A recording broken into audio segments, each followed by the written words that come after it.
સત.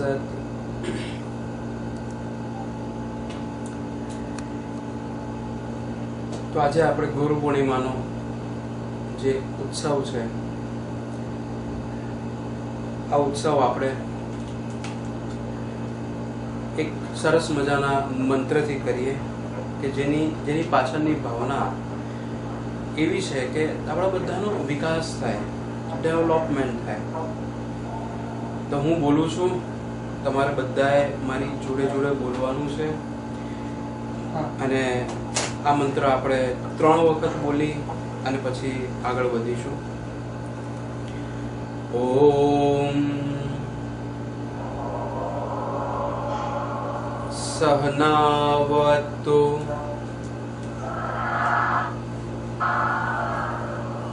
સૌનો ભુનક્તુ સહ વીર્યં કરવાવહે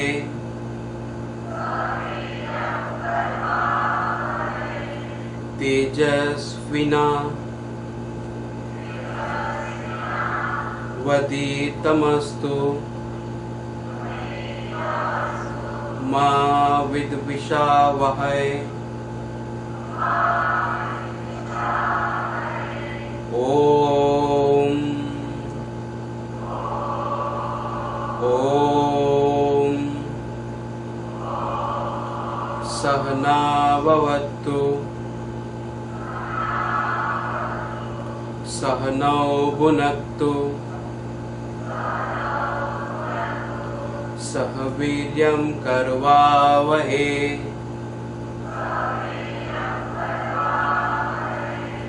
તેજસ્વિના વદીતમસ્તુ મા વિદ્વિષાવહે. ઓમ ઓમ સહનાવવતુ સહનૌ ભુનક્તુ સહ વીર્યં કરવાવહે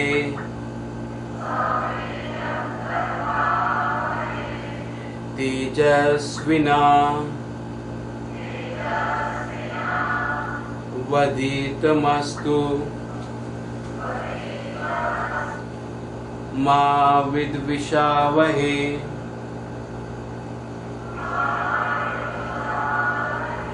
ઓમ ઓમ શાંતિ શાંતિ શાંતિરભવતુ.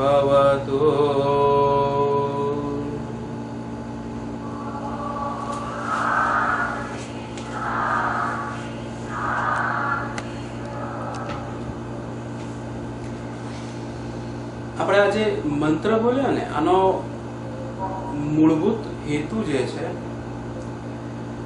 આ હેતુ એટલો જ કે હે ભગવાન, અમારા બધાની રક્ષા કરો,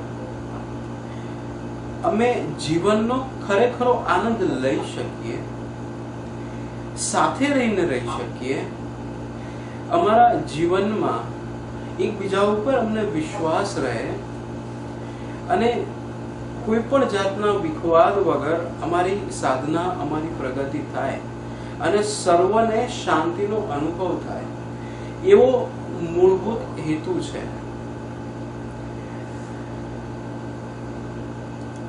સામાન્ય રીતે ગુરુ પૂર્ણિમા નો મૂળભૂત હેતુ જ આ હોય છે. આપણે કઈ એકલા બેસીને અભ્યાસ નથી કરતા, આપણે સાથે રહીને અભ્યાસ કરવાનો છે, સમૂહમાં કરવાનો છે, એકલા પણ કરવાનો છે અને સમૂહમાં પણ કરવાનો છે. એટલે કે બંને પ્રક્રિયાઓ સાથે બને છે.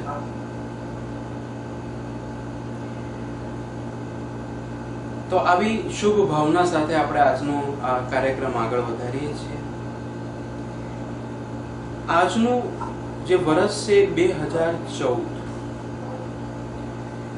એટલે કે તમે જો ગુરુજીની વિદાય પછી આજે જુઓ તો 7મું વર્ષ કે 8મું વર્ષ થશે.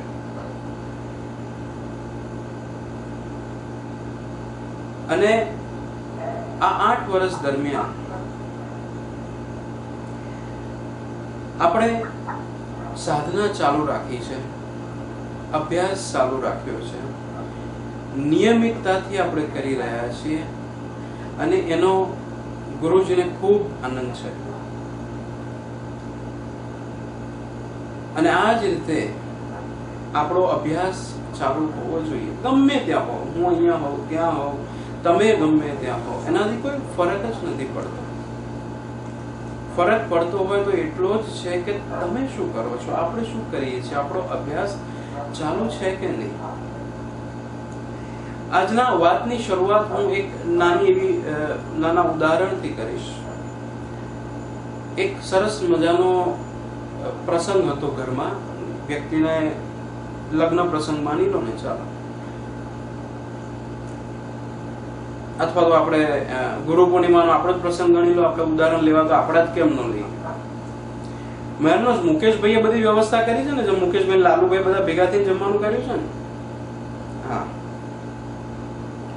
હવે આપણે એક ધારણા મૂકીએ હે કે જમવાનું પ્લાનિંગ કરવા બેઠા છે બધા. મુકેશભાઈ છે, લાલુભાઈ છે, મહેરનોસ છે, આપણા બધા જે સાધકો છે, શશિકાંતભાઈ છે. અને એ જ્યારે પ્લાનિંગ કરવા બેઠા છે એ વખતે ભૂખ્યા બેહાડ્યા હોય. પ્લાનિંગ કરે છે જમવાનું, પણ બેસાડ્યા છે ભૂખ્યા. સવારથી એમને મેળ જ નથી પડ્યો ખાવાનું.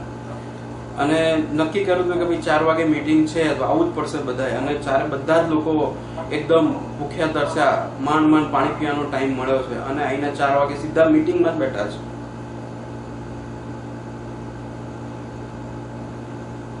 અને હવે પ્લાનિંગની શરૂઆત થાય છે. તો લાલુભાઈ કહેશે કે હવે એક કામ કરો, દરેક વ્યક્તિને 2 રોટલી ખાય કે 3 રોટલી ખાય. પછી વિચાર કરે ના 3 રોટલી ના ખાય, બધાને ભૂખ તો બહુ લાગી હોય નહીં.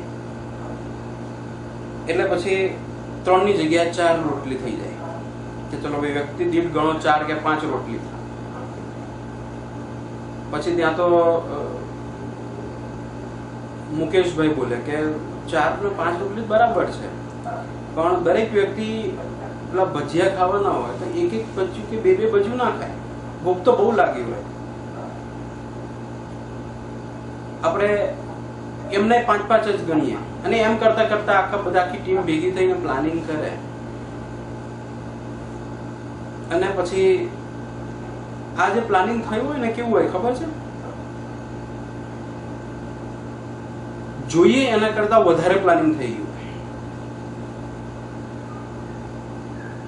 માણસની કેપેસિટી છે 200-250 ગ્રામ ખાવાની, પણ એમણે કર્યું હોય 400 ગ્રામ. કેમ? કારણ કે એ બધા જ ભૂખ્યા. અને જે ભૂખ લાગી છે એના ઉપર એમના વિચારો બંધાય છે. સાચી પરિસ્થિતિ શું છે એ સમજાવવાની શક્યતા ઓછી થઈ જાય છે. પણ એ જ વ્યક્તિઓ ભૂખ્યા છે એટલે એમને એવું લાગે છે કે ના 4 રોટલી તો ચાલે જ નહીં, 5 રોટલી જ જોઈએ કે 5 ભજીયા જ જોઈએ કે આટલી જ વસ્તુઓ જોઈએ. ભૂખ્યા બેઠા છે ને એટલે પ્લાનિંગ તો મોટું જ થવાનું. હવે એક રિવર્સ બીજી વસ્તુ જોવા પ્રયત્ન કરીએ આપણે.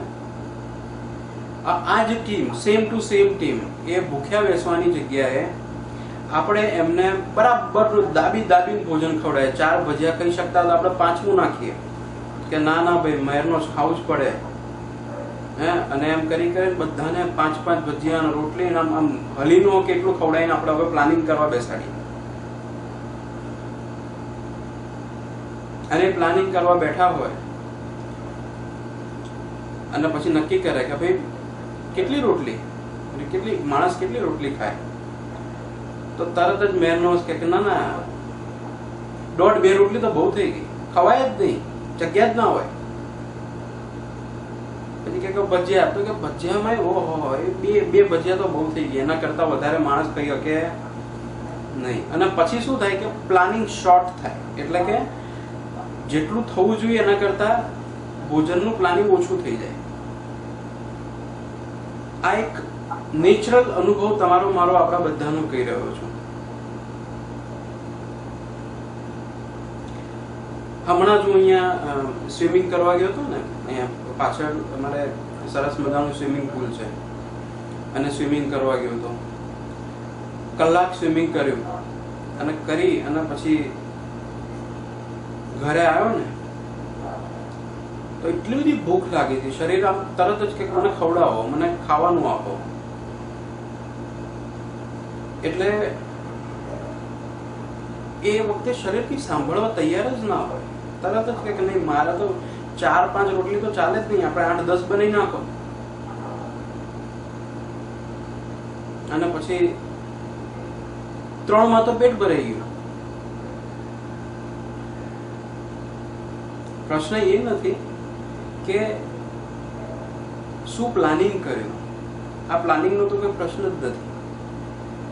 પ્રશ્ન એ છે કે આમાંથી સાચું શું. જો પ્લાનિંગ કરવા જ બેસવું હોય તો શું કરવું જોઈએ? તમે કાં તો માણસને ખવડાવીને બેસાડો, કાં તો એનો ભૂખ્યો બેસાડો. બંને પ્લાનિંગ ખોટા પડવાના.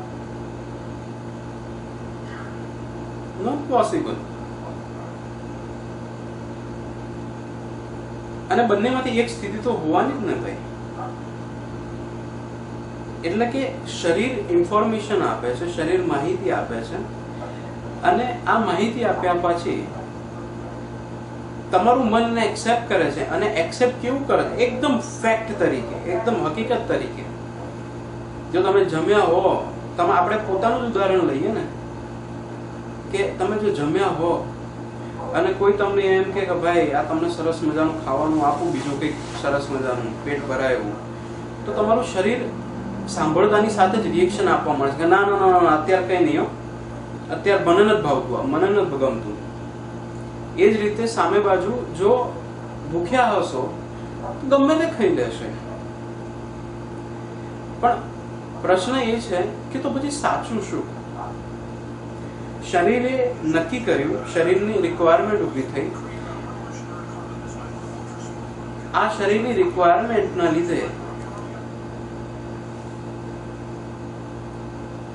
મન વિચાર કરવાનું ચાલુ કરે છે, મન નિર્ણયો લે છે, અને આ નિર્ણયો હકીકતના પાયા રૂપે નથી હોતા, હકીકતના બેઝ ઉપર નથી હોતા.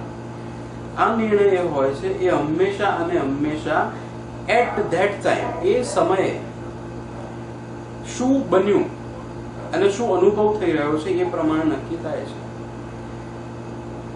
પણ સાચી હકીકતના રૂપે આપણે સમજાતા નથી. Just for example, good night. Good night કહો. હે? અરે ભાઈ, મારે ગુડ નાઇટ છે, તમારે તો મોર્નિંગ છે, તો તમે સાચું બોલો, ખોટું ના બોલો. તમે ગુડ મોર્નિંગ કહેશો ને, તમે સાચા છો, પણ હું ખોટો તો નથી જ. બરાબર ને? વ્યક્તિની પરિસ્થિતિ, સમજણ, જગ્યા, સમય ઉપર નક્કી થશે. ટૂંકમાં કહેવાની મૂળ વાત એટલી જ કે આ ભૌતિક જગત આપણે 5 સેન્સીસ એટલે કે 5 આપણી ઇન્દ્રિયોથી જોઈએ છીએ, શરીરના અનુભવથી એને સમજીએ છીએ. પણ એનો અર્થ એવો નથી કે આ ભૌતિક જગત હંમેશા સાચું હોય છે.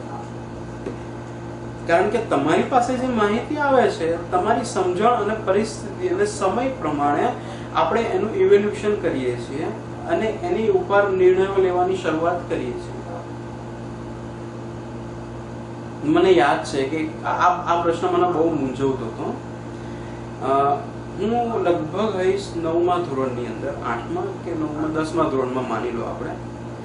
અને મેં ગુરુજીને કીધું કે બસ આખા ગામ પાસે વિડીયો ઓલા શું કહેવાય સાઉન્ડ પ્લેયર છે, શું કહેવાય ને, એમપીથી પ્લેયર નહીં, હવે મોટું વાગે એવું સ્ટીરિયો સિસ્ટમ. યસ, આખા ગામ પાસે સ્ટીરિયો સિસ્ટમ છે, મારી પાસે નથી. મેં બહુ કકડાટ કર્યો કે મને તો સ્ટીરિયો સિસ્ટમ જોઈએ ને જોઈએ, અને જેવી તેવી નહીં, કેવી જોઈએ, પાવરફુલ જોઈએ, સ્ટ્રોંગ જોઈએ. એમ નાની તમે રમકડું આપી દેવું નહીં ચાલે. એટલે પછી મને કંઈક તપાસ કરતું,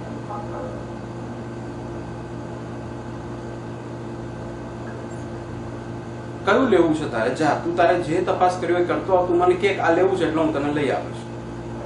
એટલે પછી હું તો બજારમાં ગયો, માર્કેટમાં ફર્યો, બહુ બધું જોયું, બહુ બધી તપાસ કરી. અને એ તપાસ કર્યા પછી મેં નક્કી કર્યું એ સમય દરમિયાન કે મારે એક કંપનીની 1000 વોટ ઉપર લખેલું હતું, મને હજી પણ યાદ છે, 1000 વોટ PMPO એવું લખેલું હતું. અને એવી સિસ્ટમ મારે જોઈએ.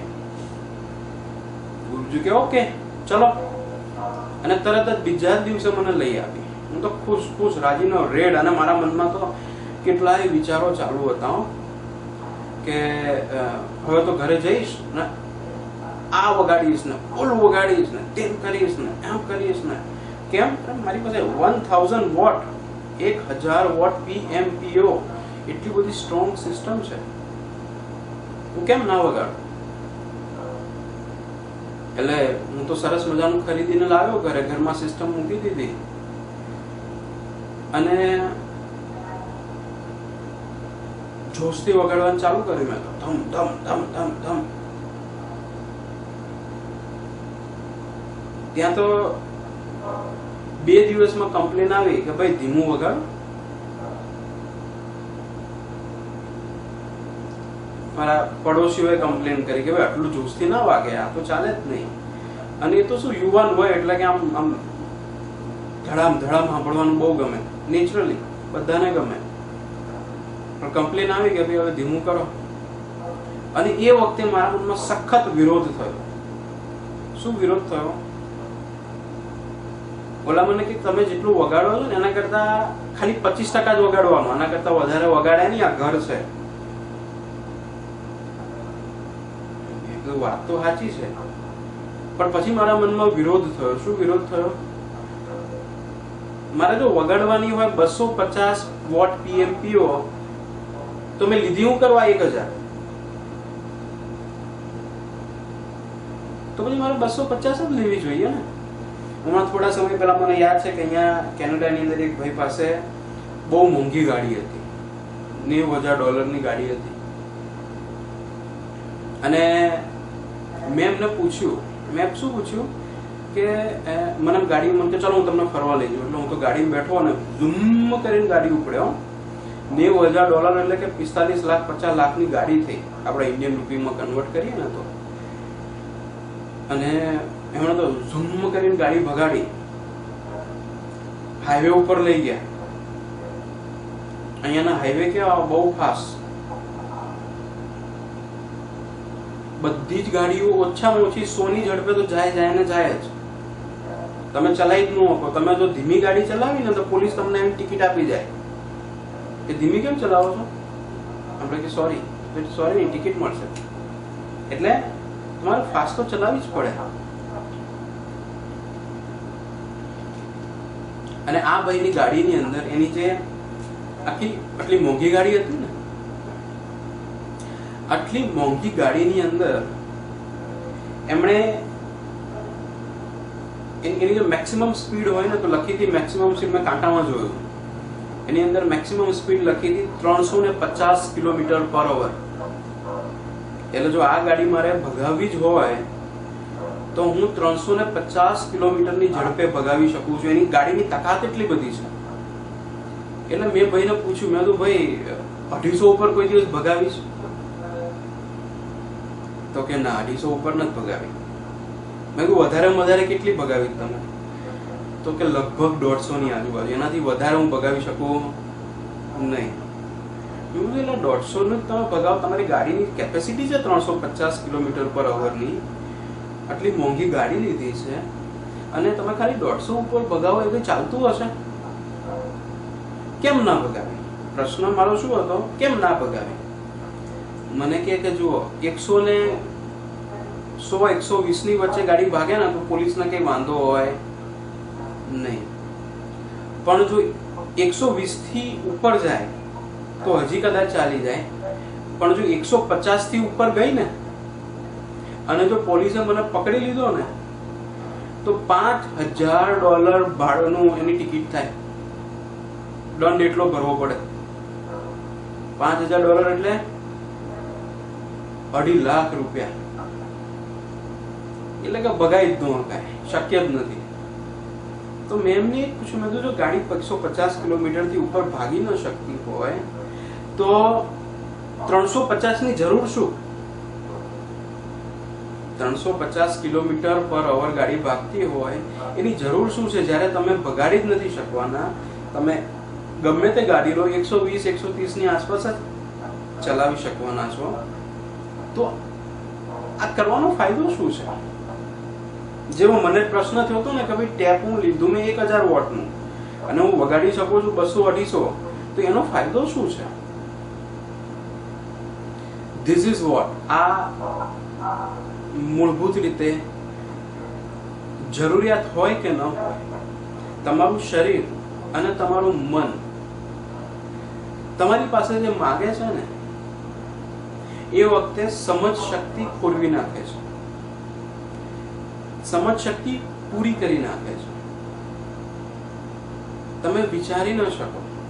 ઓલું ટેપ હતું ને, તો ટેપમાં મેં નક્કી કર્યું, તો પછી આપણે શું કરવું જોઈએ કે જો ઘરમાં ના વગાડી શકતા હોય કઈ વાંધો નહીં, આપણે ધાબે જઈને વગાડીએ. અને મેં ધાબે જઈને ટેપ લગાડ્યું. ધાબે તો કોઈ વાંધો ના હોય ને આકાશમાં, અને ધાબે જઈને મેં ફૂલ કરી દીધું અને પછી મેં નીચે આવીને જોયું, સંભળાય જ નહીં. કેમ? કારણ કે ઉપરનું વાતાવરણ એટલું બધું ઓપન હતું કે 1000 વોટની કોઈ કિંમત જ નથી. 10,000 હોય ને તો કદાચ સેટ થાય, પણ 1000 વોટ એટલે તો નાનું રમકડું કહેવાય. એટલે કે ત્યાં મારું ટેપ નાનું પડ્યું અને ઘરમાં મોટું પડ્યું, એટલે મારા 1000 વોટ PMPO ક્યાંય વપરાયા નહીં. બહુ નાની વાત છે પણ સમજવા જેવી છે કે આ જ વસ્તુને ભૌતિકતા કહેવામાં આવે છે. ભૌતિકતા એટલે શું? જરૂર હોય એના કરતા વધારે ભેગું કર્યું હોય, યુઝલેસ એટલે કે કોઈ કામની વસ્તુ નથી, તેમ છતાં પણ એ બધી જ વસ્તુઓ ભેગી થયેલી છે જેનો કોઈ દિવસ ઉપયોગ નથી થવાનો. અરે તમને એક સરસ મજાનું ઉદાહરણ આપું. અહીંયાનું છે. અહીંયા હું મારા એક ભાઈનો ફોન આવ્યો, વ્હાઈટ હતા એટલે અહીંયાના ગોરા લોકો હતા. મને કે I want to come and meet you. મેં કહ્યું આવો, કઈ વાંધો નહીં, વેલકમ. એટલે મારી પાસે આવ્યા. Basically they are selling insurance વેચવા મારી પાસે આવ્યા. નોટ ઇન્સ્યોરન્સ પણ એના જેવું જ કંઈ કહેવાય, એક્ઝેક્ટ નામ યાદ નથી, પણ એના જેવું જ કંઈ કહેવાય. મને મારી પાસે આવ્યા, મને કે હું બેસિકલી ફ્યુનરલ એરેન્જમેન્ટ્સ કરું છું. ફ્યુનરલ એટલે કે વ્યક્તિ જ્યારે આપણે કે અંતિમ ક્રિયા કરે છે, અંતિમ ક્રિયાની બધી પ્રક્રિયાઓ સંભાળે છે. મેં તો ભાઈ હજી તો હું જીવું છું, હજી મારી અંતિમ ક્રિયા કરવાની જરૂર નથી. તો કે ના એટલે જ મળવા આવ્યો છું. મેં તો શું એટલે?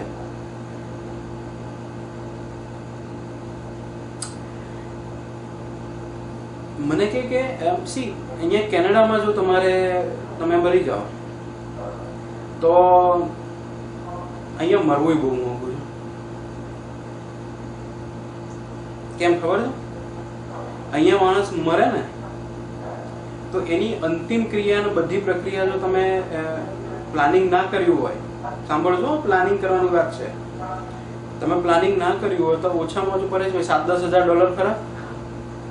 $10,000, પરેશભાઈ અહીંયા યુએસ થયા, તમને ખબર છે કે $10,000 એટલે કે 5 લાખ રૂપિયા તમારા પછી તમારા માટે વપરાય. એટલે અહીંયાના ગોરા લોકો બહુ ગભરાયો. એટલે મેં તો ભાઈ અમારે તો એવું ના હોય, અમારે તો તમારે જેવું ના હોય, અમારે તો બધું બહુ સિમ્પલ હોય ને અમારા ફ્યુનરલ હોમ્સ બી અલગ હોય, એટલે બહુ ચિંતા કરવા જેવું નથી. પણ મારી જોડે બીજો એક ભાઈ હતો ને, એ ગોરો હતો.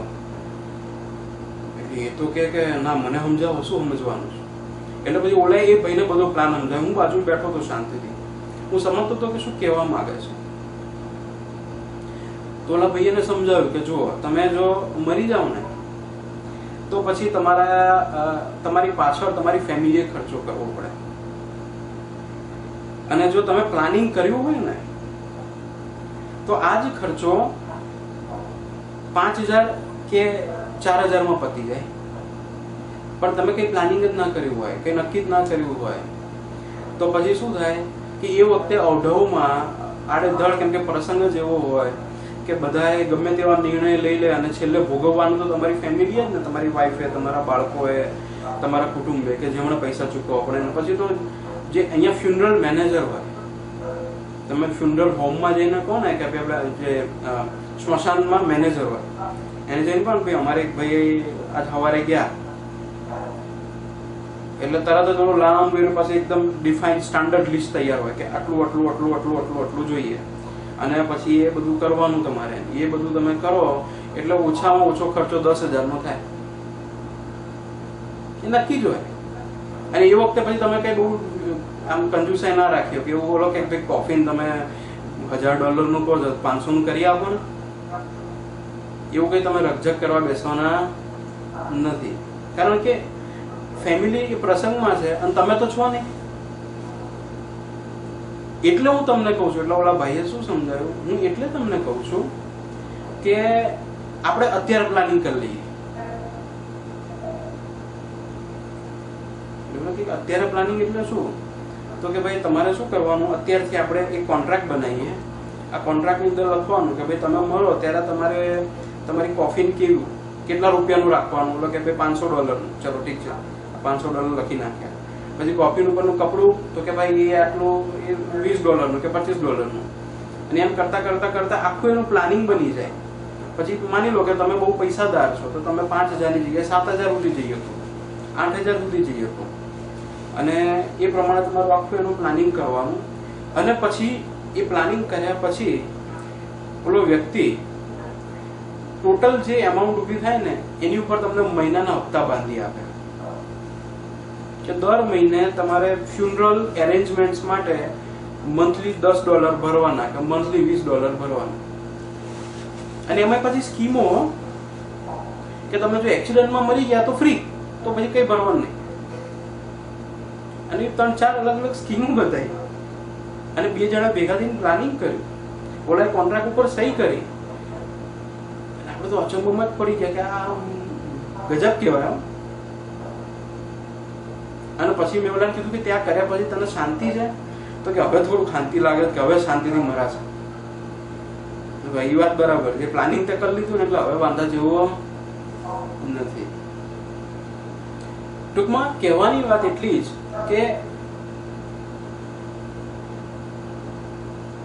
ભૌતિકતા એટલે કે અહીંયાના દેશમાં એને મટીરિયલિઝમ કહેવામાં આવે છે. મટીરિયલિઝમ એટલે કે જરૂર હોય અને એના કરતા પણ વધારે જ્યારે તમે પ્રયત્ન કરો છો ત્યારે આ મટીરિયલિઝમમાં આવે છે.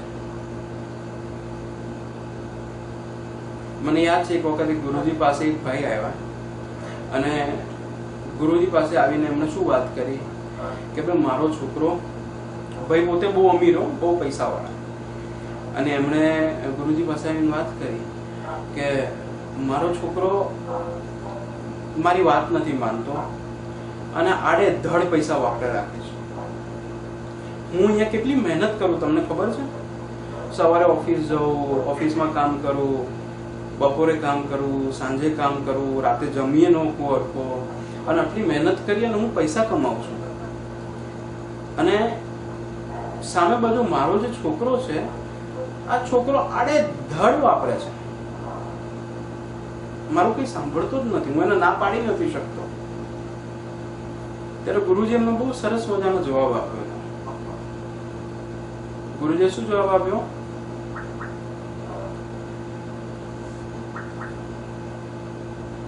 કે આ દુનિયામાં અમુક લોકો કમાવા આવે છે અને અમુક લોકો ખર્ચવા આવે છે, વાપરવા આવે છે. તમે કમાવા આવ્યા છો તો તમે કમાઓ, અને ઓલો વાપરો. એટલે કે કહેવાની વાત એટલે કે વ્યક્તિ એ પૈસા તો કમાઈ લીધા, પણ પૈસા કમાયા પછી એની પાસે સમય નથી એને વાપરવાનો. ભગવાન એની એરેન્જમેન્ટ કરી દે ને, એટલે ભગવાને ફટાક લઈને એની એરેન્જમેન્ટ કરી દીધી, અને પછી એ આ બાજુ જાય, આ બાજુ આવે ને ઓલી બાજુ જાય, એટલે આવક જાવકનું ખાતું સરોબર થાય. ફરીથી આપણે મૂળ વાત ઉપર આવી જઈએ કે ભૌતિકતા એટલે કે જેની જરૂરિયાત છે એના કરતા વધારે ભેગું કરવું, અનનેસેસરી ભેગું કરવું, જેનો ઉપયોગ જેને તમે ભોગવી નથી શકવાના, તેમ છતાં પણ એની પાછળ તમે સમય બગાડો છો, એની પાછળ તમે તમારું મન લગાવો છો, એની પાછળ તમે તમારું શરીર લગાવો છો, અને આ બધું જ આટલું બધું ઇન્વોલ્વમેન્ટ થયા પછી પણ એ તો તમારા કામમાં જ નથી આવવાનું.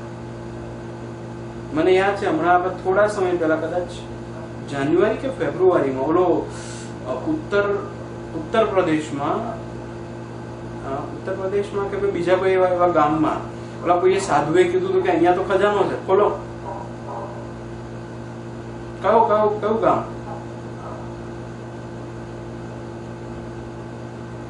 યાદ છે? નથી યાદ? મેં અહીંયા પેપરમાં વાંચ્યું હતું. હે? મધ્યપ્રદેશમાં. હા, ઓલા કીધું કે તમે તમારે ખજાનો ખોદો, અને પછી તો આખી પબ્લિક લાગી પડી, ગવર્મેન્ટે લાગી પડી, હા ખજાના ખોદવાનું અભિમાન ચાલુ થયું, અને પછી તો એ મહિનો ચાલ્યો ને પછી કઈ નીકળ્યું નહીં, બધા બધું પેક કરીને વયા ગયા. પણ આ તો ઠીક છે, એ હકીકત અલગ થઈ ગઈ.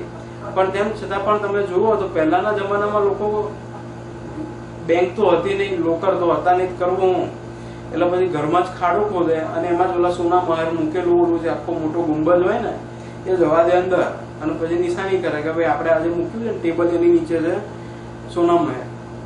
અને પછી તે ઓલાએ કોઈને કીધું ના હોય કે કોકને કોણ લઈ જાય તો, અને પછી ઓલા ભાઈએ જાય, એની ફેમિલીએ જાય, અને એની ત્રીજી પેઢી, ચોથી પેઢી, અથવા તો ઓલા ભાડુઆત આવે ને ભાડુઆતને મળે. ટૂંકમાં જરૂરિયાત છે અને વપરાય છે, અને જરૂરિયાત છે અને એના કરતા વધારે જ્યારે તમે મેળવવા પ્રયત્ન કરો છો, ધેટ ઇઝ અ યુઝલેસ ઇફર્ટ્સ. એટલે કે તમે ખોટા પ્રયત્ન કરી રહ્યા છો, અને એને જ ભૌતિકવાદ કહેવામાં આવે છે, કે જેની અંદર તમારું મન તમારી પાસે ખોટા નિર્ણયો લેવડાવે છે, પરિસ્થિતિ એવી ઊભી કરે છે. જેમ કે હમણાં આપણે વાત કરી ને કે ભોજન, તો ભોજનમાં કેવું, જો ભૂખ્યા પેટે બેસાડ્યા તો તમે વધારે ભોજનનું પ્લાનિંગ કરવાના છો, જો ખાઈને બેસાડ્યા તો ઓછું કરવાના છો. એટલે કે બંને પરિસ્થિતિની અંદર જે વિચાર છે એ વિચાર અફેક્ટેડ, એટલે કે જોડાયેલા વિચારો છે, સાચો નિર્ણય નથી. આ બધા જ નિર્ણય કેવા છે કે પરિસ્થિતિને અનુરૂપ નિર્ણય છે. ટૂંકમાં આ જ સમયે, આ જ પ્રક્રિયા વખતે તમારી અંદર ન્યુટ્રાલિટી એટલે કે મધ્યસ્થતા કરવાની ક્ષમતા હોવી જોઈએ, irrespective of your physical condition. તમારા શરીરની અને મનની જે પણ સ્થિતિ છે એને ગણકાર્યા વગર તમે જે નિર્ણય લઈ રહ્યા છો, તમે જે કાર્ય કરી રહ્યા છો, એનું તમને ભાન હોવું જોઈએ. આ બંને પરિસ્થિતિની અંદર ભૂખ્યા રહ્યા હો અને ભૂખ્યા ન રહ્યા હો, આ બંને પરિસ્થિતિની અંદર ભાન નથી હોતું, તમે કોન્શિયસ નથી હોતા, અનકોન્શિયસલી, કારણ કે તમારું શરીર તમને કહે છે તમે આ નિર્ણય લઈ લો છો.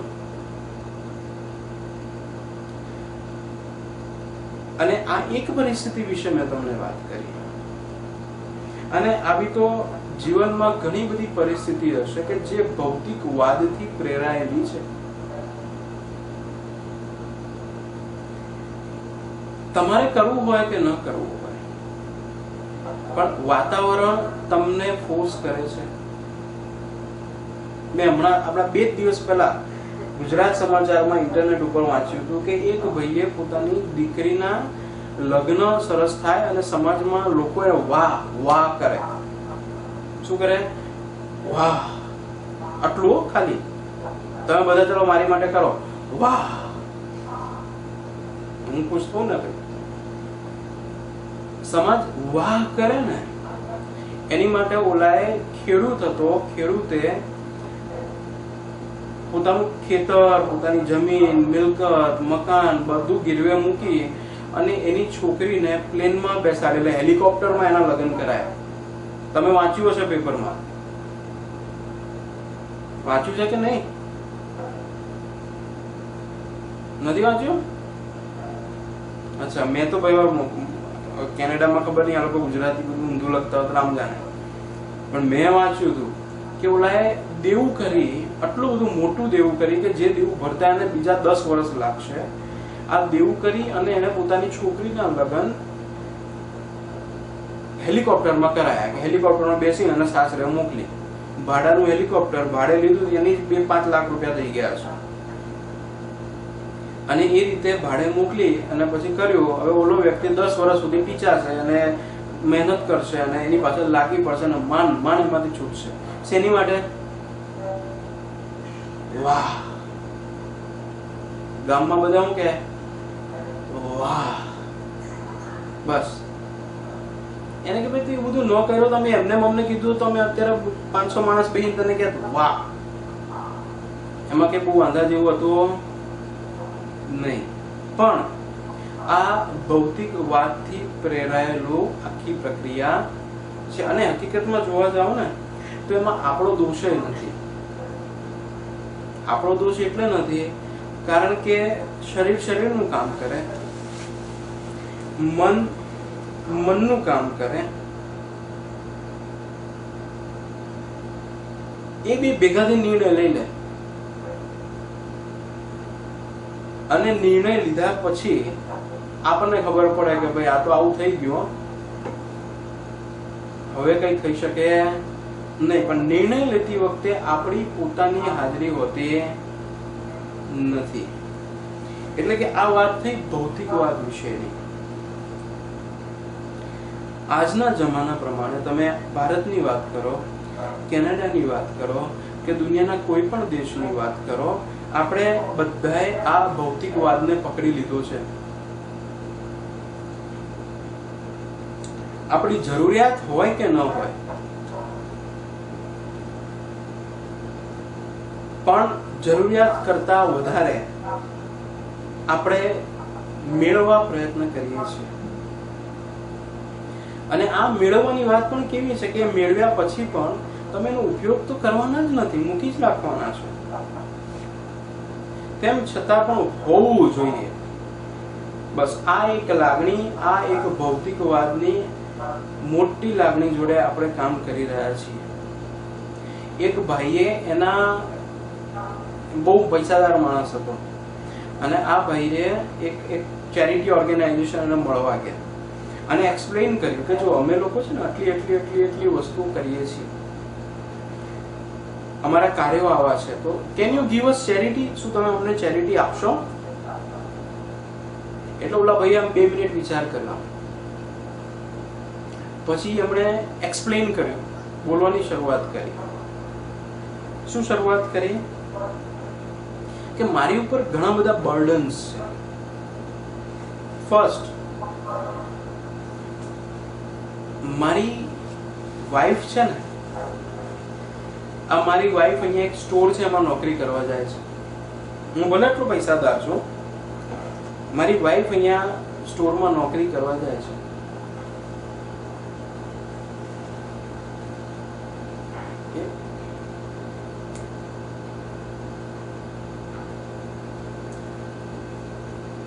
મારી બેન છે, આ મારી બેન એનું પોતાનું ફેમિલી જે છે ને 8 જણાનું ફેમિલી છે, એમાં એક જ વ્યક્તિ કમાતી છે અને સખત મહેનત કરે છે. મારો છોકરો છે ને, એ છોકરાને સારી જોબ મળે એની માટે અહીંયા કોઈક જગ્યાએ કોઈક ઓર્ગેનાઇઝેશનની અંદર, કોઈ કંપનીની અંદર એ મફતમાં કામ કરવા જાય છે. થોડો કેરેટી વાળો કે બરાબર છે, તમારી વાત જે હોય સાચી જ, અમને વાંધો નથી, પણ તમે એ તો કહો કે તમે આ બધું અમને સમજાવો છો શું કરવા? આ તમારું આ બધું કહેવા પાછળનું કારણ શું છે? તો ઓલો કે મેં એમને એક કાણો રૂપિયો નથી આપ્યો, તમને કઈ રીતે આપું? જો મારે ચેરિટી જ કરવી હોય તો પહેલા તો હું એમને કરું ને. એમને કરવું હોય એના પછી એવું લાગે કે હવે બધા સંતોષાઈ ગયા છે તો હવે તમને આપું, એમને માફી આપવો નહીં. ટૂંકમાં કહેવાની વાત એટલી જ છે કે આ એક ભૌતિકવાદની વાત થઈ ગઈ, જેને આજના જમાના પ્રમાણે આપણે બધા જ ફોલો કરી રહ્યા છીએ. જરૂરિયાત અને ક્ષમતા કરતા વધારે આપણે ભેગું કરીએ છીએ. ભેગું કર્યા પછી એનો ઉપયોગ નથી કરી શકતા, પણ એનાથી ટેન્શન થાય છે. હકીકતમાં જોવા જાઓ, આપણે જરાક ભૂતકાળમાં જોવા પ્રયત્ન કરીએ. જ્યારે આવા પંખા નહોતા, લાઇટ નહોતી, ટીવી નહોતા, કમ્પ્યુટર નહોતા, ગાડીઓ નહોતી, પ્લેન નહોતા, ત્યારે બધા જ લોકો પાસે સમયની અછત હોવી જોઈએ, આવું હું માનું છું. કેમ કે મારે તમને મળવા આવવું હોય તો આજે તો બમ્મ લઈને કિક મારી અને આ ફટ લઈને પહોંચી ગયા. પણ એ જમાનામાં તો હતું નહીં કઈ. તો મારે તમને મળવા આવવું હોય તો મારે અડધો કલાક તો કાઢવો જ પડે ચાલવા માટે, અને અડધો કલાક કાઢી અને તમારા સુધી પહોંચવું, અને પછી તમારી જોડે વાતો કરો અને પાછો બીજો અડધો કલાક, એટલે મારા 2 કલાક 2.5 કલાક તો ગયા. ટીવી હોય નહીં એટલે મારો સાંજનો સમય બચી જાય. રેડિયો ના હોય તો મારો એમાં સમય બચી ગયો. લાઇટ ના હોય એટલે બધા શું કરે કે સાંજના સમયે વહેલા જમી લે અને પછી રાતે સૂઈ જાય. એટલે કે એ લોકો પાસે હું એવું માનું છું કે સમય ઓછો હોવો જોઈએ, કારણ કે સવારમાં ઉઠીને ભાગ દોડ કામ ધંધે જવાનું હોય અને રાતે વહેલા સૂઈ જવું પડે, કારણ કે લાઇટ હોય ને કે કરી શકાય નહીં. તો એમને સમયની અછત હશે. પણ કમ્પેર ટુ ધેટ આપણે જો એવું ગણીએ, અત્યારની આપણી લાઈફ જોઈએ તો લાઈફ જોયા પછી આપણને ખ્યાલ આવશે કે બધું જ આમ આંગળી ઉપર એમ આમ તમે સ્વિચ દબાવો એટલે થઈ જાય. તમારે ખાવાનું બનાવવું છે, મૂકી દો ઓવનમાં, પછી તમારે ભૂલી જવાનું, હવે તમારે એ જોવાની જરૂર નથી. તમારા ભાત થઈ જાય ને એટલે તમને સામેથી સાયરન વગાડશે કે ભાઈ ટૂંક ટૂંક ટૂંક ટૂંક ભાત લઈ લો. તમારી પાસે ગાડી છે, અડધો કલાક બગાડવાની જરૂર નથી, તમે ફટ લઈને પહોંચી જાઓ તમારે જેની પાસે કામ છે. અડધો કલાકમાં તો તમે પાછા આવી જાઓ કે મારે તમારી જોડે વાત કરવી છે, ફટ લઈને હું તમને હલો એમ કરીને મોબાઈલ કરું, બીજી જ સેકન્ડે તમને રિંગ વાગે ને આપણે હા અમે વાત કરી લઈએ ને કામ પતી ગયું. તો એનો અર્થ એ થયો કે આપણી પાસે આ બધી સગવડો જે ઉત્પન્ન થઈ, સગવડો જે ઊભી થઈ, એના લીધે મારી ગણતરી પ્રમાણે રોજનો ઓછામાં ઓછો 2 કલાકનો સમય બચવો જોઈએ. આપણે વધારે ઓછું નથી ગણતા, પણ આપણે એટલું ગણીએ કે ઓછામાં ઓછો 2-2.5 કલાકનો સમય સ્પેર આપણી પાસે હોવો જોઈએ. બટ કમ્પેર ટુ ધેટ, પણ એનું કમ્પેરિઝન તમે કરો તો તમને ખ્યાલ આવશે કે આ 2-2.5 કલાકનો જે સ્પેર ટાઈમ હતો ને એ ખરેખર આપણે આપણા પોતાના માટે એટલે કે તમારે તમારી જાત માટે ઉપયોગ કરવો જોઈએ. એ જાત માટે ઉપયોગ કરવાની જગ્યાએ આ જ સમયે આપણે બીજી વસ્તુમાં નાખવા માંડ્યા. બીજી એટલે કે ખબર, ચલો આપણી પાસે 2 કલાકનો સમય છે ને, એક કામ કરો, એક સરસ મજાનું ટીવી લાવી દો અને આપણે 2 કલાક સિરિયલ જોઈશું કે ફિલ્મ જોઈશું, અથવા તો શું કરવાનું, મોબાઈલ આનો 2 કલાકનો ટાઈમ છે ને, મોબાઈલ કરો. પ્રશ્ન એ નથી કે આટલો બધો સમયનો જો આપણો બચાવ થઈ રહ્યો છે, આપણી પાસે સ્પેર ટાઈમ છે, તો આપણે કેમ બીજી બધી વસ્તુઓની અંદર સમય આપીએ છીએ? આપણા પોતાની જોડે સમય આપવાના બદલે આપણે બીજી બધી જ પ્રક્રિયાઓમાં સમય આપીએ છીએ. મનમાં વિચાર આવે કે મારી પાસે ટાઈમ છે, તો ચલો ને આપણે મોબાઈલ ચાલુ કરીએ, આઈપેડ ચાલુ કરીએ, આમ કરીને, કે પછી કોમ્પ્યુટર ચાલુ કરીએ અને એમાં કંઈક કરીએ, કંઈક કરવું પડશે. કારણ કે પ્રશ્ન હવે અહીંયા એ ઊભો થયો કે સમય પસાર ક્યાં કરવો? 2 કલાક સ્પેર થઈ ગયા, પણ હવે આ 2 કલાક નાખવા ક્યાં? એટલે કે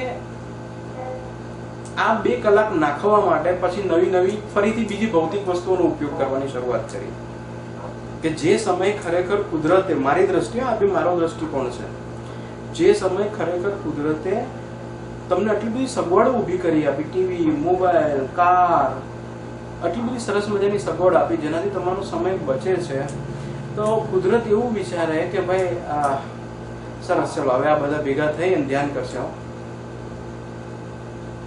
આપણે કેમ કહીએ છીએ કે 2 કલાક કરવાનું? હું 2 કલાક તો કહેતો જ નથી, હું તો એટલું કહું છું 2 કલાકમાંથી અડધો કલાક, અને એ અડધો કલાક સિવાયનો જે 1.5 કલાકનો સમય છે તમે કરો ને, જે કરવું એ કરો. એટલે કે હું તમારી પાસે માત્ર 25% માંગુ છું, એ બી તમારા સ્પેર ટાઈમમાંથી. પણ એ સ્પેર ટાઈમમાંથી પણ આ અડધો કલાક કાઢવો કુદરતની દ્રષ્ટિની આપણે વાત કરીએ છીએ, અઘરો થઈ જાય છે. કારણ અડધો કલાકનું નથી, કારણ કાઢવાનો પણ નથી. કારણ છે માણસ હંમેશા પોતાની જાત પાસે જતા બીવે છે. જેવું એને પોતાની જાત પાસે જવાનું ઓપ્શન આપવામાં આવે એટલે કંઈક બહાના કાઢે. આજે નહીં, આજે મારે એક ફાઇલ છે, આ ફાઇલ હું જોઈ લઉં. આજે તો મારે સાંજે મારા એક મિત્રને ફોન બહુ અર્જન્ટ છે અને આજે કરવો જ પડશે મારે ફોન. એમાં આજે બપોરે જ એક જગ્યાએ મારે લગ્નમાં જવાનું હતું અને જે છોકરી હતી ને મને કંઈક આવવું જ પડશે તમારા લગ્નમાં. કઈ વાંધો નહીં, હું તો ચોક્કસ આવીશ જ ને, પણ માની લો કે હું ના આવ્યો તો તું લગ્ન નહીં કરે? તો કે ના, લગ્ન તો કરવા જ પડે. તું નહીં જમે? તો કે ના, જમવું તો પડે જ ને. તો ભાઈ હું આવું કે ન આવું ફેર પડે. પણ આ એક ભૌતિકતાની વાત આવી જાય છે. ટૂંકમાં આ જે એડિશનલ અડધા કલાકનો સમય આપણે માંગી રહ્યા છીએ, કુદરતે આપણને આટલી બધી સગવડો આપી દીધી, આંગળીના ટેરવે બધી જ ફેસિલિટીઝ આપણને આપી દીધી છે. અને આ આંગળીના ટેરવે જો ફેસિલિટી મળતી હોય અને કુદરતનો આટલો બધો સપોર્ટ હોય તો એક અડધો કલાકનો સમય આપણે પોતાના માટે ઉપયોગ કરવો જોઈએ. પણ નથી કરતા એનું કારણ એ નથી કે સમય નથી, પ્રાયોરિટી નથી કરતા. એનું કારણ એ જ છે કે આપણે આપણી પોતાની જાત પાસે જતા બીએ છીએ, ગભરાઈએ છીએ. જ્યાં પોતાની જાત ઓબ્ઝર્વ કરજો, હું એક તમને ઓપ્શન આપું છું, વિચારો. તમે ધ્યાન કરવા માટેનો, અભ્યાસ કરવા માટેનો ઘણા બધા કરતા હશો, હું એમ માનીને ચાલું છું, તેમ છતાં પણ ઘણા બધા નહીં કરતા હોય. તો એ વખતે હું તમને ઓપ્શન આપું છું. શું ઓપ્શન આપું છું? વિચારો, તમે તમારી જાતનું ઓબ્ઝર્વેશન કરો કે કેમ નહીં. અને જો આ પ્રશ્ન તમે તમારી જાતને પૂછો એટલે તરત જ ખ્યાલ આવશે કે આપણે આપણી જાત પાસે જતા બીએ છીએ. બીજા ગમે તેની પાસે જવું હશે તો એ ઈઝી છે, પણ જો તમારે તમારી પોતાની જાત પાસે જવાની વાત આવશે એની સાથે જ ગભરાટ ચાલુ થઈ જશે. હું કરું શું આ પ્રશ્ન ઉભો થઈ જશે. પણ જીવનની હકીકત પણ એ જ છે ભાઈ કે જો તમે તમારી જાત પાસે નથી જઈ શકતા, તમે ભૌતિક દુનિયાની અંદર જરૂરિયાતો ઊભી કરી અને જરૂરિયાતો પૂરી કરવા માટે પ્રયત્ન કરો છો. હા, ટેમ્પરરી 100% તમારી જરૂરિયાત પૂરી થઈ જાય છે, પણ સમય જતા આ જરૂરિયાત એક બંધન બની જાય છે, આદત પડી જાય છે. અને આદત કરવા કરતા વધારે તમે બહુ ડેન્જર પ્રક્રિયા એ છે કે તમે હંમેશા તમારી જાતથી ભાગવાની શરૂઆત કરો છો. આજે સવારે જ મારી પાસે એક અહીંયા બેન આવ્યા હતા. એ બેનને છેલ્લા 9 વર્ષથી પેટની તકલીફ છે, છેલ્લા 9 વર્ષથી. અને એમની જ્યારે મેં સાયકોલોજી જોઈ, એમને મેં ચેક કર્યા, એમને વાઇબ્રેશન આપવાની શરૂઆત કરી, ત્યારે મને ખ્યાલ આવ્યો કે આ બેનને એમનું મન એટલું બધું સ્ટ્રોંગ છે કે એ પોતાની જાત પાસે નથી જઈ શકતા.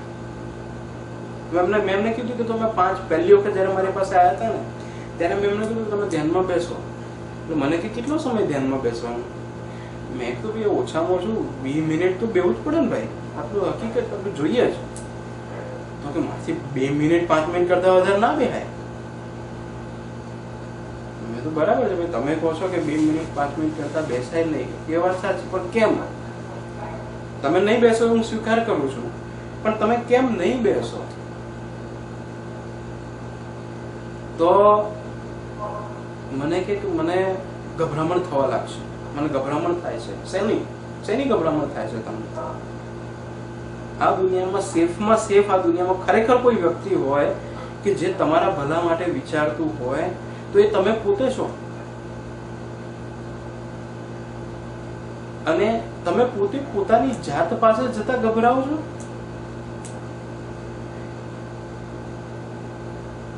બે મિનિટ 5 મિનિટ તમે તમારી જાત જોડે નથી કાઢી શકતા. અને પછી આશા આપણે જો રાખીએ કે આપણું શરીર સારું રહે, આપણું મન સારું રહે, આપણને કઈ તકલીફ ન થાય, આપણે આનંદમાં રહીએ, that is out of border. આ બહારની વાત થઈ ગઈ. જ્યાં સુધી આપણે આપણા પોતાની જોડે જતા નહીં શીખીએ ને ત્યાં સુધી આપણા બધા જ પ્રયત્નો ખાલી છે. આનંદ મેળવવાના જેટલા પણ આપણે પ્રયત્નો કરી રહ્યા છીએ, આ બધા પ્રયત્નો યુઝલેસ થઈ જશે. એટલે કે પહેલી વસ્તુ જે આપણે સમજવાની જરૂર છે, આજે દુનિયા ભૌતિકતા તરફ કેમ ભાગી રહી છે? આ ભાગવા પાછળનું જો મૂળભૂત કારણ હોય તો એકમાત્ર આટલું જ કારણ છે. શું કારણ છે? કારણ કે તમે પોતાની જાત જોડે નથી રહી શકતા. then you have to spare time. તો પછી તમારે તમારો ટાઈમ ક્યાંક તો કાઢવો જ પડશે ને. અને એ સમય કાઢવા માટે જ્યારે તમે પ્રયત્ન કરો છો ત્યારે તમે વધારે ને વધારે ભૌતિકતા તરફ ઘૂસતા જાઓ છો. વધારે ને વધારે તમે ભૌતિકતામાં ઊંડા થતા જાઓ છો. તમારી જે સ્ટ્રેન્થ છે દિવસે ને દિવસે ઘટતી જાય છે. ભગવાન શ્રી કૃષ્ણ ગીતાની અંદર શું કીધું કે વ્યક્તિને જન્મ આપ્યા પછી he have options. એની પાસે પોતાના જીવનનો વિકાસ કરવો કે વિકાસ નહીં કરવો, આ બંનેના ઓપ્શન એને આપવામાં આવે છે. મૂળભૂત રીતે વ્યક્તિની 2 ગતિ થશે, ઉધ્વ ગતિ અને અધોગતિ. તમે શું કરો છો એની ઉપર નક્કી થશે. તમારા જીવનમાં પરિસ્થિતિઓ ઊભી થશે. જેમ આપણે ભોજનની વાત કરી ને, ભોજનના પ્લાનિંગની વાત કરી, એવી જ પરિસ્થિતિઓ ઊભી થશે કે જ્યાં તમારું મન અને શરીર ભેગા થઈને નિર્ણય લઈ લેશે અને એ ભોગવવાનું આવશે આપણે પોતે. તો આવી પરિસ્થિતિઓ ઊભી થશે. હવે એની વચ્ચે તમારે ઉધ્વગતિ કરવી છે કે અધોગતિ, આ નિર્ણય તમારો પોતાનો રહેશે. તમે ઈચ્છો તો તમે ઉધ્વગતિ તરફ જઈ શકો છો, તમે ઈચ્છો તો તમે અધોગતિ એટલે કે તમારી ગતિ નીચેની તરફ એટલે કે પાછળ તરફ થઈ શકે છે. Now it is up to you. હવે તમારે નક્કી કરવાનું છે શું કરવાનું છે. હું એમ નથી કહેતો કે તમારે ભૌતિકતા છોડી દેવાની, બધું છોડીને આપણે ત્યાગ કરીને બેસી જવાનું, જરાય નહીં. હું એમ કહું છું કે બધી જ વસ્તુનો બરાબર ઉપયોગ કરવો જોઈએ. પણ કેટલો? 250 વોટ PMPO ની જરૂર હોય તો તમે 300 રાખો, ચાલો. પણ તમે 1000 ભેગા કરો તો એની કોઈ વેલ્યુ થતી નથી, એ કોઈ દિવસ વપરાવાનું નથી. અને આ એક્સ્ટ્રા બર્ડન જે છે ને, આ આપણી પોતાની જાત ઉપર, આપણી ઉપર સ્ટ્રેસ, પ્રેશર, તણાવ ઉત્પન્ન કરશે. મને યાદ છે અહીંયા કેનેડાની અંદર એક નિયમ એવો છે. કેવો નિયમ છે કે તમે જ્યાં પણ બહાર જાઓ, જ્યાં પણ કામ કરતા હો, જે બી વાતાવરણમાં જાઓ, આ બધા જ વાતાવરણની અંદર you have to B happy. એટલે ઇન્ટરનલી તમે શું ફીલ કરી રહ્યા છો દેટ ડઝન્ટ મેટર, એની કોઈ વેલ્યુ નથી. પણ જ્યારે તમે વાતાવરણમાં, તમે એક રૂમમાં બેસીને રોઈ લો ને, એ ચાલશે, કારણ કે એ તો તમે કોઈને જોતા નથી. પણ જેવા તમે બહાર નીકળો, વાતાવરણમાં જાઓ, દેન આ દુનિયામાં કોઈને કોઈ દુખી છે એ જોવું ગમતું નથી, કોઈ ગંદુ છે એ જોવું ગમતું નથી. તો તમારે શું કરવાનું? તમારે સરસ મજાના કપડાં પહેરવાના, સરસ મજાનો મેકઅપ કરવાનો. મેં હમણાં હું ગાડીમાં જતો હતો ને, તો મને બહેનો ખબર નહીં આપણે ઇન્ડિયામાં આપણે એવું કરતા હોઈએ છીએ કે નહીં, પણ મારા માટે તો નવો અનુભવ હતો. હું આમ ગાડીમાં જતો હતો, મારી ગાડી અહીંયા હતી અને મારી બાજુવાળી ગાડીમાં એક બીજા બેન બેઠા હતા. સિગ્નલ હતું, લાલ લાઇટ હતી અને લાલ લાઇટ ઉપર અમે બંને બરાબર સામ સામે ઊભા હતા. જેવા ગાડીની લાલ લાઇટ ઊભી રહી એની સાથે જ ઓલા બેને એમની બેગમાંથી કાંસકા જેવું કંઈક કાઢ્યું, નાનું, આટલું નાનું, આટલું જ આપણે હેન્ડી ખીચામાં મૂકીએ ને એવો કાંસકો. અને એ કાઢ્યા પછી આમ પાપડ ઓળ્યા. હદ થઈ ગઈ એમ. હવે મને ખબર નથી બેનો કે ઇન્ડિયામાં તમે આ બધું કરો છો કે નહીં, પણ મારા માટે નવો અનુભવ હતો કે પાપડ ઓળવાની, વાળ ઓળો, વાળને સેટ કરો, આમ મોઢું આમ કરો, બધું બરાબર એમ. પાપડ ઓળવાનું. પણ પછી મેં થોડો વિચાર કર્યો, ત્યારે ખ્યાલ આવ્યો કે સી ધીસ ઇઝ વોટ, આ દુનિયા આવી જ છે. શું કેવી છે કે internally whatever you are feeling, આંતરિક રીતે તમે જે પણ કરી રહ્યા હો, બહાર તો એવું દેખાવું જોઈએ. શું દેખાવું જોઈએ? એવરીવન ઇઝ હેપી એમ. તમે સરસ મજાના ડિઝાઇનર કપડાં પહેરવાના, સરસ મજાનું સેન્ટ લગાવવાનું, આમ સુગંધ આવી જોઈએ તમારામાં. તમે આમ પસાર થાવ ને તો એવું લાગવું જોઈએ કે સુગંધની દુકાન ગઈ. તમે અહીંયા કોઈ બિલ્ડિંગમાંથી આમ પસાર થાવ, ત્યાં બિલ્ડિંગ એકદમ આમ રોડ આખો ખાલી હોય, જગ્યા આખી ખાલી હોય, અને જેવા તમે એમાંથી પસાર થાવ ને એટલે તમારું આખું નાક સુગંધથી ભરાઈ જાય. એટલે ખબર પડે કે અહીંયાથી હવારમાં કોક ગયું લાગે છે. અરે તમે ઉભા હો ને તમારા સુગંધ આવે બરાબર છે, પણ તમે પસાર થઈ ગયા હોય એના પછી એના લીસોટા રહી ગયા હોય. ટૂંકમાં કહેવાની મૂળ વાત એટલી જ કે આ ભૌતિકતા છે. આપણે શું પકડવા માંગીએ છીએ આપણે નક્કી કરવાનું છે. ભૌતિકતા હંમેશા રહેવાની છે. હું તમને એમ ના કહી શકું કે ભાઈ આજનો દિવસ ખાતા નહીં અને ધ્યાન કરજો.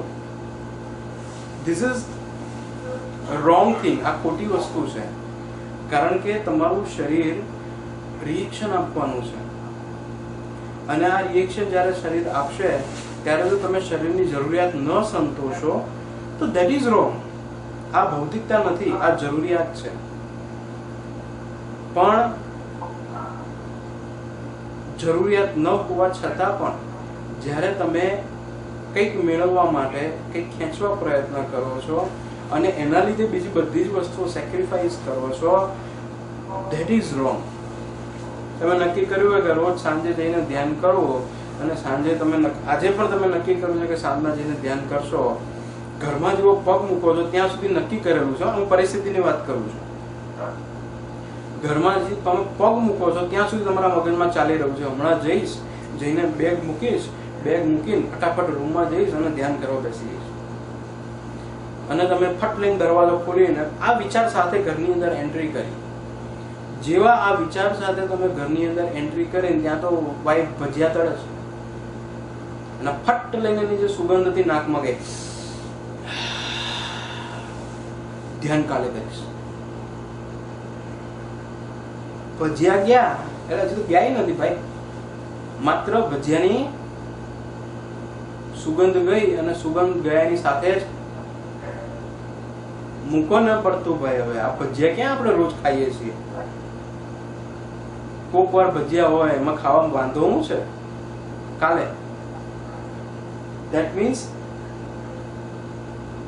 આ નિર્ણય સ્થિર નિર્ણય નથી, નાનો છે. નાનો ભજીયો ખાવું કે નહીં ખાવું બહુ મોટી વાત નથી, પણ આ નિર્ણય કેવી પરિસ્થિતિમાં તમે લીધો છે એ મહત્વનું છે.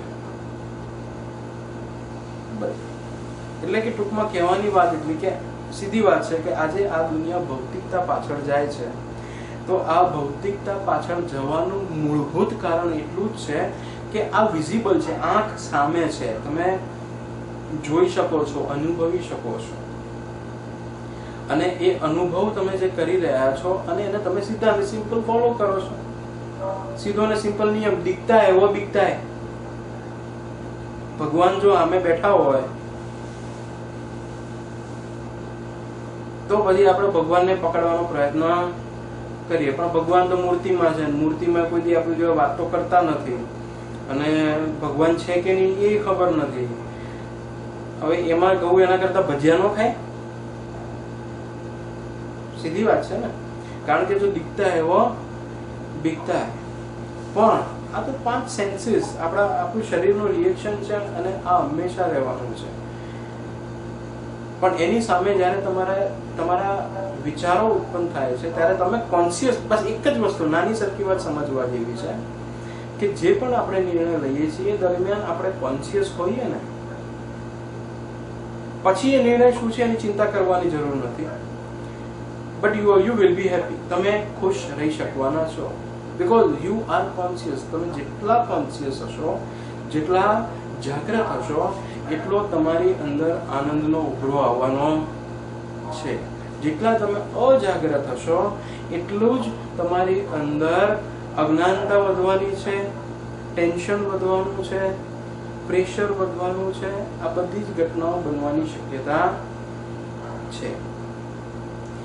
ટૂંકમાં મારું કહેવાનું માત્ર અને માત્ર એટલું જ છે કે દુનિયા ભૌતિકતાની પાછળ ભાગે છે, તમે પણ ભાગો, વાંધો નથી. પણ એ ભૌતિકતાની પાછળ ભાગતા ભાગતા એક સીમા તો નક્કી કરવી જ પડશે, જે જરૂરિયાતની સીમા છે. અને આ સીમા જ્યારે તમે નક્કી કરી નાખી અને પછી તમે ભાગો ને, એમાં કઈ વાંધો નથી. જેટલી જરૂરિયાત છે, એકચ્યુઅલ રિક્વાયરમેન્ટ છે, એટલું થઈ ગયું એટલે બસ. પછી તમારી અંદર શાંતિનો અનુભવ થવો જોઈએ. પછી તમે તમારી જાત જોડે જવા જોઈએ. જો આટલું કરતા આપણે શીખી ગયા ને, ઇનફ, મોર ધેન ઇનફ. અને ફરીથી એ જ વસ્તુ કરવા માટે આપણે ધ્યાનનો અભ્યાસ કરીએ છીએ. પણ એ અભ્યાસ કેવો હોવો જોઈએ? પેલો ભજીયા વાળો નહીં. એ કેવો હોવો જોઈએ? એ અભ્યાસ તમે કરવા માંગો છો ને કરો છો, પછી એમાં ભજ્યું આવે કે ગમે તે આવે એનાથી કોઈ ફેર પડવો જોઈએ નહીં. જો આજના દિવસે, આજે ગુરુ પૂર્ણિમાના દિવસે જો કંઈક ગુરુજીને અર્પણ જ કરવાની ઈચ્છા હોય, કંઈક આપવા જ માંગતા હો, તમારા સાચા દિલથી કંઈ આપવા માંગતા હો, તો ખરેખર આપણે એક સંકલ્પ કરવો જોઈએ કે ઓછામાં ઓછો તમારે અડધો કલાકનું ધ્યાન નિયમિત કરવાનું છે. જો આટલું કરશો ને તો ગુરુજીને આપેલો આ મોટામાં મોટું અનુદાન છે. હજી પણ કંઈક કરવા માંગતા હો તો બીજું એ અનુદાન છે કે તમારે એવા વ્યક્તિને સમજાવવાનું છે, મદદ કરવાની છે, સમજવામાં મદદ કરવાની કે જે આ દુનિયામાં જીવી રહ્યા છે અને જે આ સાધના પદ્ધતિ નથી ઉપયોગ કરી રહ્યા એને આનો અનુભવ કરાવવો જોઈએ. અને એના ધ્યાનની પ્રક્રિયા શું છે સમજાવો, એને એક ઓપ્શન આપો. એ ઓપ્શન આપ્યા પછી જો એ હજી નક્કી કરે છે કે ભાઈ મારે તો અધોગતિ તરફ જ જવું છે, દેન હી વિલ બી ઓકે. એ જઈ શકે છે, એમાં કંઈ ખોટું છે જ નહીં. પણ એક સાધક તરીકે આપણું બે કાર્ય પ્રાયોરિટીમાં છે. પહેલું કાર્ય તમારો પોતાનો અભ્યાસ કોઈ પણ દિવસ અટકવો જોઈએ નહીં. ભૌતિકતા દુનિયાની વધે તો વધો. હું તમને એમ કહું છું કે તમે બધા જ BMW કારમાં ફરો, પણ સાથે સાથે એક અડધો કલાક આપો. મેં તમને આગળ વાત કરી હતી કે તમે બધા એક દિવસ રોજનો ધ્યાન કરશો ને તો મને એક પોઈન્ટ મળવાનો છે. તમને ખ્યાલ છે ને એ સિસ્ટમનું? તો મેં ભગવાન જોડે કોન્ટ્રાક્ટ કર્યો છે કે જેટલા લોકોને હું ધ્યાન કરાવું અને જેટલું ધ્યાન કરે એટલે મને 1 પોઈન્ટ મળશે. તમે બધા એમ કે અત્યારે ભેગા થઈને ધ્યાન કરશો તો મને 500 પોઈન્ટ મળશે. પછી પાછા કાલે જઈને ધ્યાન કરશો તો મને બીજા 500 પોઈન્ટ મળશે. પછી બીજા મને એટલે જેમ જેમ તમે કરતા જશો, તમે બીજાને કરાવશો 600 ત્યાં તો 600 જણા ધ્યાન કરશો તો મને 600 પોઈન્ટ મળશે. અને મારા લિસ્ટમાં એ પોઈન્ટ વધતા જશે ને એટલા મને ફ્રી ગિફ્ટ મળશે. મને ઇન્ડિયા આવવાની ટિકિટ મળશે એટલે હું ઇન્ડિયા આવી શકું. અને પણ એ પોઈન્ટ મળવા જોઈએ. તમે સમજો, જો આ સિસ્ટમ કામ નહીં કરે તો મને પોઈન્ટ મળવાના નથી. એટલે મને પોઈન્ટ મળે એની માટે પણ તમારે અભ્યાસ કરવાનો છે.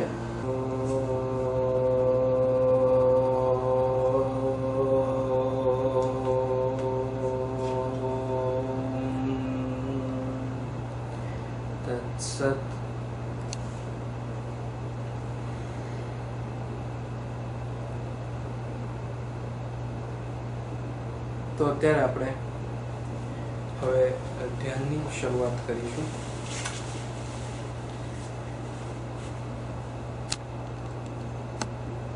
અત્યારે બધા સાધકોએ જે રીતે આ આશ્રમના કાર્યની અંદર સહયોગ આપ્યો છે એ ખૂબ સારી વાત કહેવાય.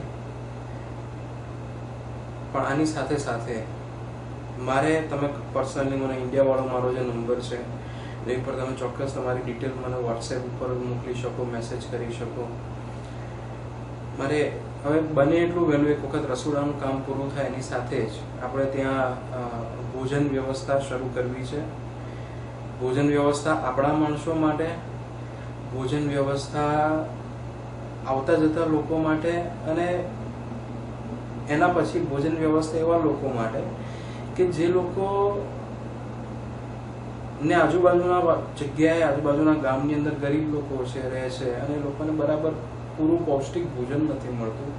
તેમને આપણે કદાચ ચલો આપણે એવું ના કહી શકીએ કે બહુ સારું એકદમ વધારે પડતું પૌષ્ટિક આપીએ, પણ એક સ્ટાન્ડર્ડ લેવલનું તો આપી શકીએ, એવો કંઈક પ્રયત્ન કરી શકીએ. પણ આ કાર્ય કરવા માટે મારે એક ટીમ જોઈશે કે જે લોકોને ખરેખર આ લોકોની ભોજન વ્યવસ્થાની અંદર રસ હોય, લોકોને ખવડાવવાની અંદર એમને પોતાની ઈચ્છા થતી. હું આજે હમણાં થોડા સમય પહેલા કેનેડામાં ગુરુદ્વારામાં ગયો હતો. હું કોઈ દિવસ ગુરુદ્વારામાં હજી સુધી નથી ગયો, પણ ત્યાં ગુરુદ્વારામાં હું ગયો હતો અને ગુરુદ્વારાની અંદર મેં જઈને જોયું તો એ લોકો જેટલા પણ લોકો આવે એને પરાણે પકડીને કંઈક ના તમારે ખાઈને જ જવાનું. અને એવરી ડે રોજ સવાર સાંજ જ્યારે પણ તમે જાઓ 24 અવર્સ તમારી માટે ભોજનની વ્યવસ્થા હોય. તમે ગમે તે હો, ગમે તે ધર્મના હો, ગમે તે સંપ્રદાય, એની કોઈ પ્રશ્ન નથી. મેં પૂછ્યું બધું વાય, આવું કેમ? ત્યારે મને એક વ્યક્તિ, પંજાબી વ્યક્તિ હતો, એને મને એક્સપ્લેન કર્યું કે જો ભાઈ, આ દુનિયામાં મોટામાં મોટી માણસની પહેલી જરૂરિયાત શું? બધી જ જરૂરિયાત મહત્વની જ છે, પણ એમાંથી પહેલામાં પહેલી જરૂરિયાત શું? એટલે મેં કીધું ભાઈ હવે પહેલી જરૂરિયાત આમ જોવા જાવ તો બેઝિક રિક્વાયરમેન્ટ તો શરીરનું પોષણ થવું જોઈએ, એટલે કે શરીરને ખોરાક મળવો જોઈએ, પાણી મળવું જોઈએ. જો આટલું મળે ને તો પછી વાંધો નથી. એટલે કે બસ કે આ જ વસ્તુ અમારા ગુરુ નાનકે અમને કીધું હતું કે ભાઈ માણસની પહેલી રિક્વાયરમેન્ટ છે ભોજનની છે. તમારી કેપેસિટી છે, તમને કુદરતે એટલી તાકાત આપી છે કે તમે સારું ખોરાક ખાઈ શકો છો, ધેટ્સ વેરી ગુડ. પણ જો શક્ય હોય તો આપણે એવો પ્રયત્ન પણ કરવો જોઈએ કે સમાજની અંદર જે નથી ખાઈ શકતા એ લોકો માટે પણ આપણે આ વ્યવસ્થા ઊભી કરીએ, જેથી બેઝિક રિક્વાયરમેન્ટ એની માણસને કદાચ ઝાડ નીચે સૂઈ રહેશે ને તો ચાલશે, એને કદાચ તમે ગાદલું નહીં આપો, જમીન કોરી જમીન ઉપર શું છે ને તો ચાલશે, પણ જો એને તમે ખોરાક નહીં આપો તો નહીં ચાલે. તો આ ખોરાકની રિક્વાયરમેન્ટ આપણે પૂરી કરવી જોઈએ. ભગવાનને આપણને મને 2 હાથ આપ્યા છે અને મારી સાથે સાથે તમને બધાને આટલા બધાને 2 હાથ ગણો તો કેટલા બધા હાથ થઈ જાય, અને આટલા બધા જો હાથ આપ્યા હોય અને આપણે કોઈને મદદ કરી શકતા હોય, એ બેઝિક રિક્વાયરમેન્ટ છે અને પૂરી કરી શકતા હોય તો કાંઈ ખોટું નથી. પણ આ કાર્ય કરવા માટે પણ મારે આખી એક ટીમ જોઈશે. જેને પણ રસ હોય એ ચોક્કસ આમાં આગળ આવે અને મને SMS કરે, મને ઈમેલ કરે, હું ડાયરેક્ટ એમની જોડે વાત કરીશ અને આખી આપણે એક ટીમ ફોર્મ કરીશું કે જેથી આપણો જે ભોજનનો ખર્ચ છે રોજનો જે પણ થશે, આપણને અત્યારે ખબર નથી શું થશે, પણ જે પણ થશે એ આપણે મેનેજ કરી શકીએ અને સાથે સાથે આપણે એને બધા જ લોકો સુધી પહોંચાડવા સુધી પ્રયત્ન કરીએ. પણ એની માટે એક સ્ટ્રોંગ ટીમ જોઈશે. આપણે આની પહેલાં પણ એક ટીમ ફોર્મ કરી હતી, પણ એ વખતે રસોડું તૈયાર નહોતું, તો ફરીથી હવે એ ટીમ એક્ટિવેટ કરવાની જરૂર છે. જે કમિટી મેમ્બર્સ છે એ લોકોને હું અત્યારે કહું છું અને પછી આપણે ફરીથી વાત કરીશું કે જેથી હવે આ ટીમ જો આપણું રસોડું તૈયાર થઈ રહ્યું છે અને અથવા થવાની તૈયારીમાં છે, લેટ વી સ્ટાર્ટ. પછી રાહ શું કરવા જોવી? સારા કામ કરવું જ છે તો પછી કાલે કરવું એના કરતાં આજે કેમ ન કરવું? તો આ મારી ગણતરી છે અને તમે ચોક્કસ મારો સંપર્ક કરજો. હું પર્સનલી આમાં ઇન્વોલ્વ થઈ અને આનો રસ્તો આપણે કાઢી ટીમ બનાવી અને આખું મેનેજ કરીશું, જેથી એક વખત ટીમ બની જાય પછી મારે ક્યાંય ઇન્વોલ્વ થવાની જરૂર ના પડે અને આખી પ્રક્રિયા આપણી જે શુભ હેતુ સાથે આપણે ચાલુ કરી રહ્યા છીએ એ પૂર્ણ થાય. તો હવે અત્યારે આપણે ધ્યાનની શરૂઆત કરીશું. બધા પોતપોતાની પોઝિશન લઈ લો, એકદમ રિલેક્સ થઈ જાઓ. આજે ગુરુ પૂર્ણિમા છે, ગુરુ પૂર્ણિમાનું ધ્યાન છે, ગુરુ પૂર્ણિમાનું મહત્વ છે. ગુરુ પૂર્ણિમાની નેચરલ એક વાતાવરણ મેં જોયું છે કે જ્યારે ગુરુ પૂર્ણિમા હોય છે, ગુરુ પૂર્ણિમા નિમિત્તે બધા ભેગા થતા હોય છે, ત્યારે ગુરુએ વાઇબ્રેશન આપવાની જરૂર પડતી નથી, એ ઓટોમેટિકલી ટ્રાન્સમિટ થવા માંડે છે. માત્ર તમારું જે વાસણ છે એને મોટું કરી નાખો તો જેટલું વાસણ તમે મોટું કરશો એટલું તમને લાભ વધારે મળશે. તો એકદમ ખુલ્લા મને, શાંત મને, દુનિયાની તકલીફો આપણા જીવનમાં છે જ, પણ એ બધી તકલીફો એક આ અડધો કલાક માટે છોડી એકદમ એટલા બધા રિલેક્સ થઈ જાઓ, એટલા બધા ફ્રેશ થઈ જાઓ, એટલા બધા કુદરતને સોંપીને તમે બેસી જાઓ, ગુરુને સોંપીને બેસી જાઓ કે આવતું 1 વર્ષ તમારે એની બેટરી તમને ચાર્જ કરી જાય, વચ્ચે પછી તમારે કંઈ વાંધો આવે નહીં. તો હવે આપણે ધ્યાનની શરૂઆત કરીએ છીએ. આંખ બંધ કરી, શરીર ઢીલું મૂકી શાંતિથી બેસી જાઓ. શરીરના દરેક સ્નાયુ, શરીરના દરેક અવયવ એકદમ રિલેક્સ મૂકી દેવાના છે. મન વિચારો કરે છે, મનના વિચારો કરવા દેજો, એને જરાય રોકતા નહીં. આપણે એનાથી અલગ ઊભા રહી માત્ર આ વિચારોને જોવાના છે, જેથી આ પ્રક્રિયાની અંદર મન પણ આપણને સહાયરૂપ થશે. હવે આપણે શરૂઆત કરીએ છીએ. સૌ પ્રથમ આપણે ગણેશ ભગવાનને યાદ કરીશું. ગણેશ ભગવાન એ મૂળભૂત દેવ છે. કોઈ પણ સારા કાર્યની શરૂઆતમાં આપણા આ દેવ ખૂબ મહત્વના છે અને એમને યાદ કરીશું તો આપણને સફળતાના આશીર્વાદ આપે એવી આપણે વિનંતી કરીએ છીએ. ત્યારબાદ ભગવાન શ્રી કૃષ્ણને યાદ કરીશું. ભગવાન શ્રી કૃષ્ણ એ આપણા આદ્ય ગુરુ છે, તો આદ્ય ગુરુને હાથ જોડીને આપણે વિનંતી કરીશું. ત્યારબાદ આપણે પૂજ્ય ગુરુજીને યાદ કરીશું કે જે આપણા માટે સૂક્ષ્મ જગતમાંથી 24 કલાક વાઇબ્રેશન્સ, પોઝિટિવ એનર્જીનો વરસાદ કરી રહ્યા છે. માત્ર આપણે એમને આ રીતે યાદ કરી અને ગ્રહણ કરવાની પ્રક્રિયા પૂરી કરવાની છે. આપણે ગુરુજીને યાદ કરી શરીર ઢીલું મૂકી શાંતિથી બેસી જઈએ છીએ. સૌથી પહેલા ઓમનો ઉચ્ચાર 1 2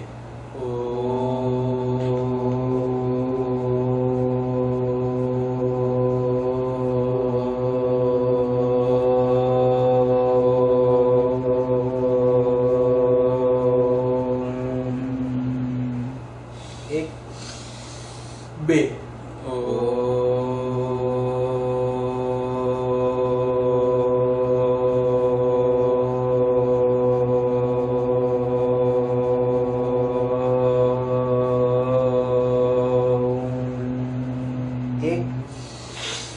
બે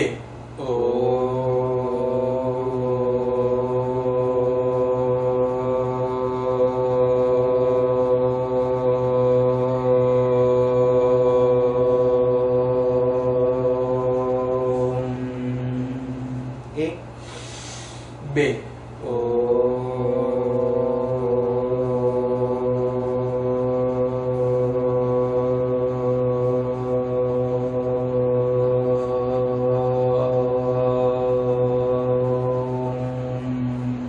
એક બે એક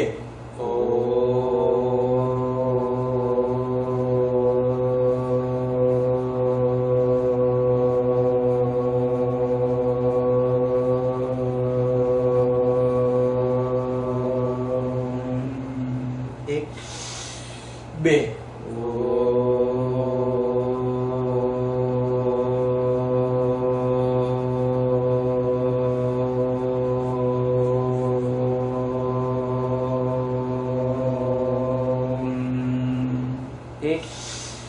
બે એક બે એક બે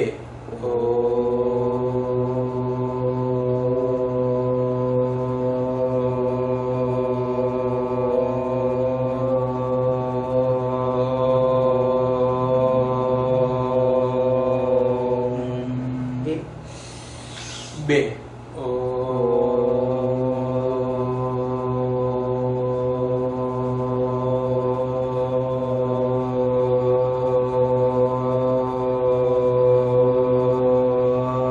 એક બે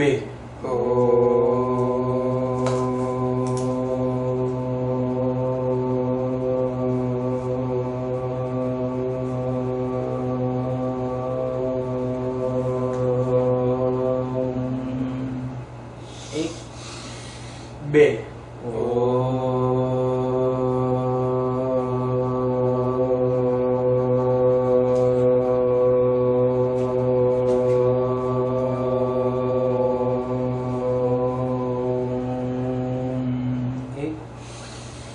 બે એક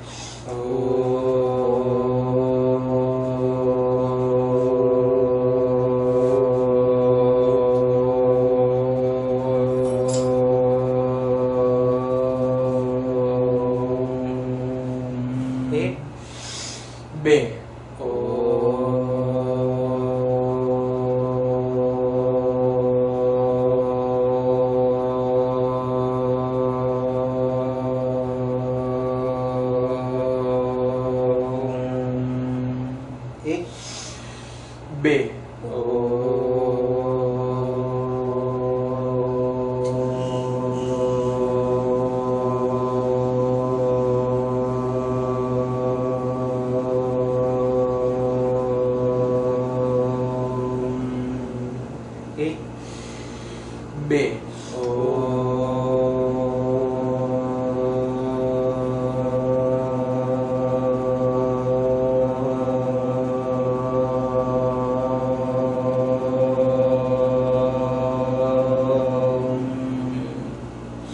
એક બે